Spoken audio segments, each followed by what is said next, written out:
Bonsoir. Alors vous célébrez donc les 10 ans du centre Régnier 3. Quel bilan faites-vous de cette décennie auprès des personnes âgées de la Principauté?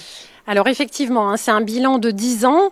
On est très fiers d'avoir pu fêter cet anniversaire en présence du prince Albert II. Et en fait, si on fait le bilan, on voit qu'il y a énormément de choses qui ont été réalisées et qu'on va continuer. Mais en tout cas, ce qu'on peut dire, c'est que ça a été au départ un point fort, un investissement fort de la part du gouvernement princier pour mettre en place ce vaisseau, j'allais dire. On a l'habitude de parler du vaisseau amiral CR3, qui est en fait un point fort, un point d'articulation fort de la filière gériatrique, puisqu'en fait, c'est un peu le point d'ancrage, de départ de la prise en charge avec ses liens avec l'extérieur, le centre de coordination gérontologique, mais également les EHPAD.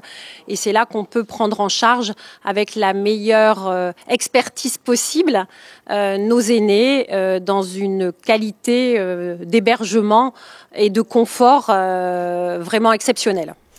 Le centre mémoire est l'une des cellules importantes du projet et propose notamment une évaluation précise des troubles cognitifs chez les personnes âgées.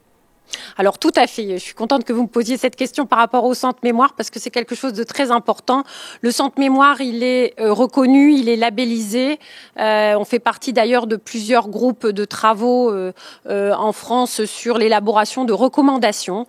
Donc le centre mémoire, il permet de faire un diagnostic fiable avec les meilleurs examens qu'on a à l'heure actuelle et permet également de faire le suivi du patient, mais également le suivi des aidants, ce qui est important, et de proposer également des ateliers de stimulation. Donc effectivement, on est capable actuellement de faire un diagnostic très précis des troubles de la mémoire, mais aussi de proposer un suivi et un accompagnement du patient et de ses aidants. On fait également participer des patients à des protocoles de recherche avec l'unité de recherche clinique qui est adossée au centre mémoire.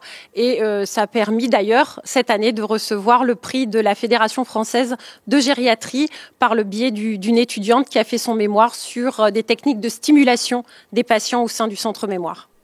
Le centre Régnier 3 possède aussi une unité de recherche clinique. Alors, quelle est finalement sa vocation ?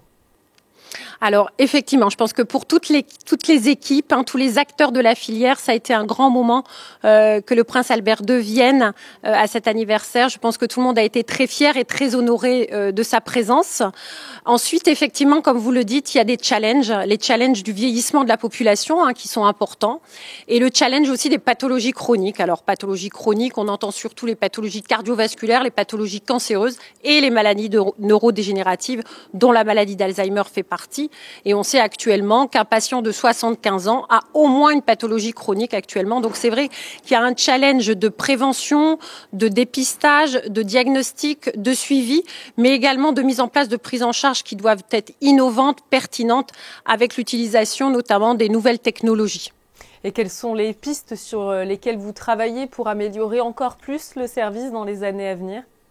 Alors actuellement, on a plusieurs pistes de travaux. On continue toujours à travailler sur la cognition sociale avec l'eye tracking, qui est un de nos outils un peu phares de l'unité de recherche et pour laquelle on a mis aussi au point donc des ateliers de stimulation avec la cognition sociale, mais également sinon on a plusieurs autres axes, notamment la prévention. On a également mis en ligne de façon gratuite un guide psychoéducatif par rapport aux troubles du comportement.